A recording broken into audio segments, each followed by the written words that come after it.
है। यहाँ का नया मास्टर है हाउजू, जो असल में बाइजे का छोटा भाई है और शिफू के जाने के बाद से यहाँ का सारा काम वही संभालता है। वो अभी भी डार्क स्पिरिट्स को पहले की तरह ही ट्रीट करते हैं, लेकिन अंडरग्राउंड रखने की बजाय इस बार उन्हें वीक रिवर में डाल दिया जाता है, जिसका पानी डार्क स्पिरिट की पावर को दबा कर रखता है। एक दिन हॉस्पिटल में देवा नाम का पेशेंट आता है, जो डार्क स्पिरिट से इन्फेक्टेड हो चुका था। ट्रीटमेंट का सुनते ही वो डर कर वहाँ से भागने की कोशिश करता है, लेकिन तभी नकाब पहने कुछ लोग उसे किडनैप कर लेते हैं। पता चलता है कि ये किडनैपर असल में बाइजे था, जो अभी भी छुप कर डार्क स्पिरिट्स पर एक्सपेरिमेंट कर रहा है।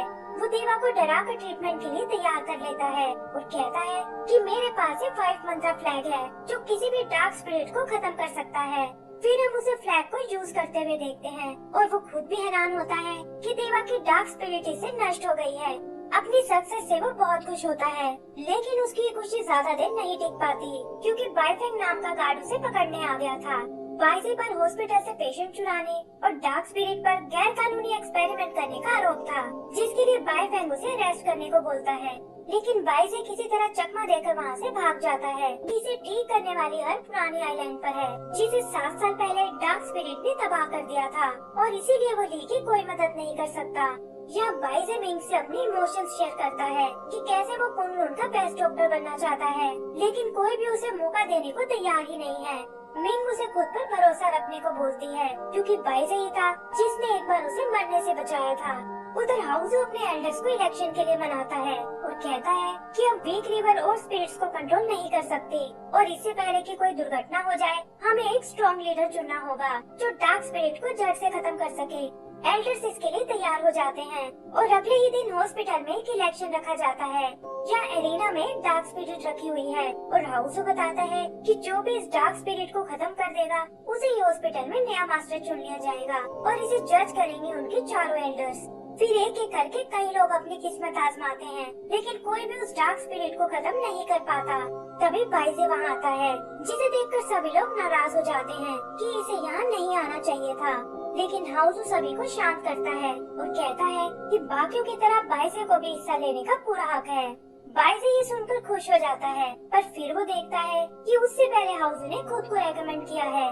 उसे ये देखकर बहुत हैरानी होती है कि हाउजू के पास उसी का बनाया स्पेल है, जिसकी मदद से वो डार्क स्पिरिट्स को नष्ट कर देता है।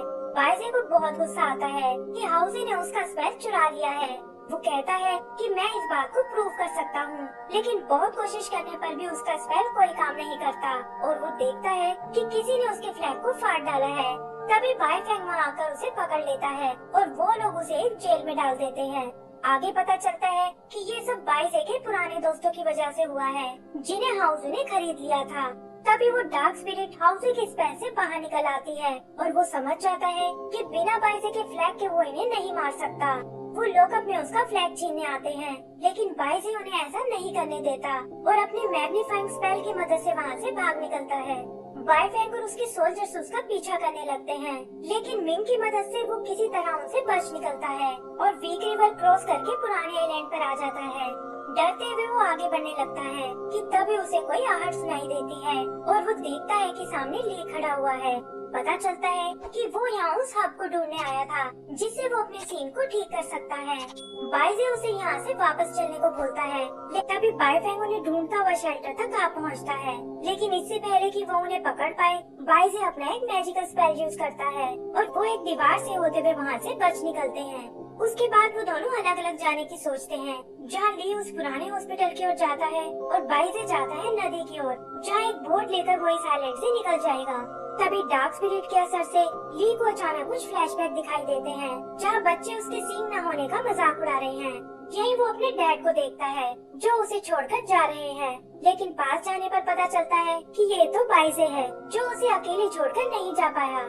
तभी वो डार्क स्पिरिट बाहर आकर ली को अपने वश में करने की सोचती है, लेकिन बाइजे अपने फ्लैग की मदद से उसे बचा लेता है और वो लोग उनसे दूर निकल आते हैं। बाइजे को ली पर बहुत तरस आता है और वो डिसाइड करता है कि अब वो उसके लिए मेडिसिन ढूंढ कर ही वापस जाएगा। इसके लिए वो उस पुराने हॉस्पिटल में आते हैं, जहाँ फाइनली उन्हें वो क्योर मिल जाता है, लेकिन बहुत कोशिश करने पर भी ली पर वो क्योर कोई काम नहीं करता और इससे उसे बहुत निराशा होती है। यही दूसरी तरफ हम मिंग को देखते हैं, जो चुप कर बाइजे को फॉलो कर रही थी, और यहाँ उसका सामना बाइफेंग और उसके सोल्जर से होता है। वो दोनों आपस में लड़ने लगते हैं कि तभी अचानक से वहाँ एक डार्क स्पिरिट आ जाती है और मिंग को वहाँ से भागने का मौका मिल जाता है।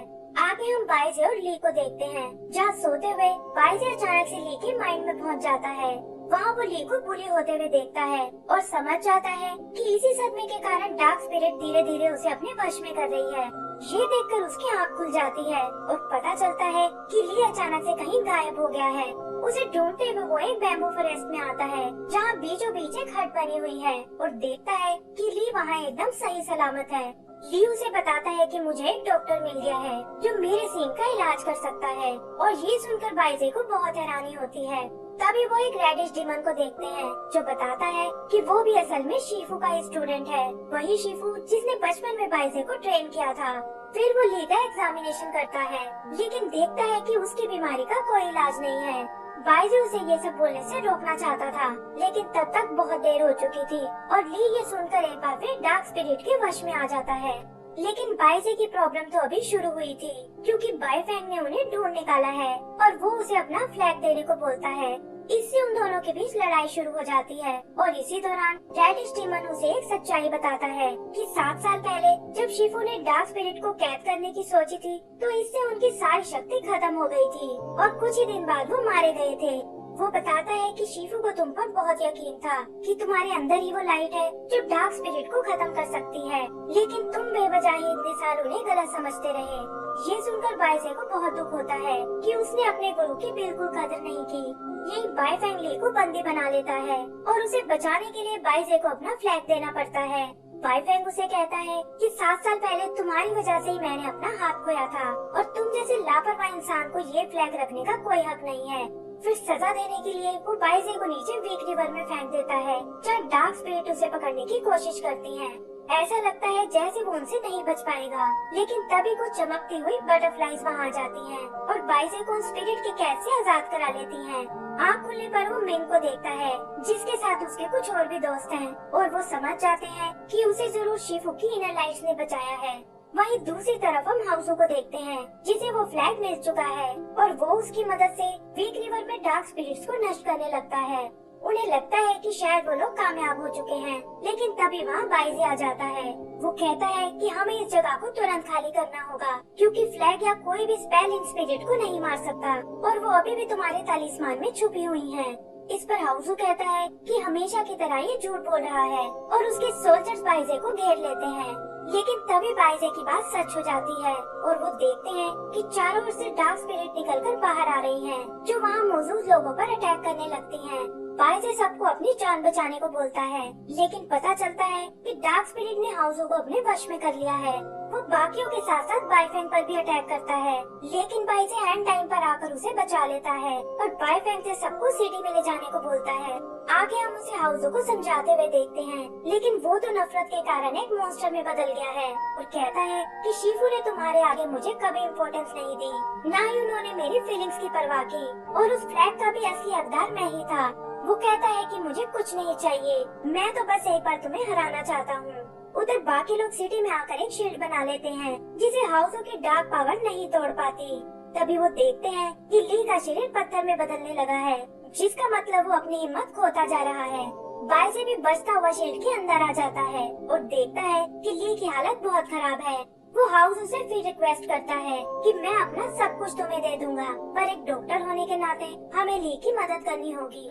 लेकिन हाउसू के दिल में जरा भी दया नहीं आती और वो देखते हैं कि डार्क स्पिरिट ने उस पर पूरी तरह कंट्रोल पा लिया है, जिससे वो एक और भयानक मॉन्स्टर में बदल गया है।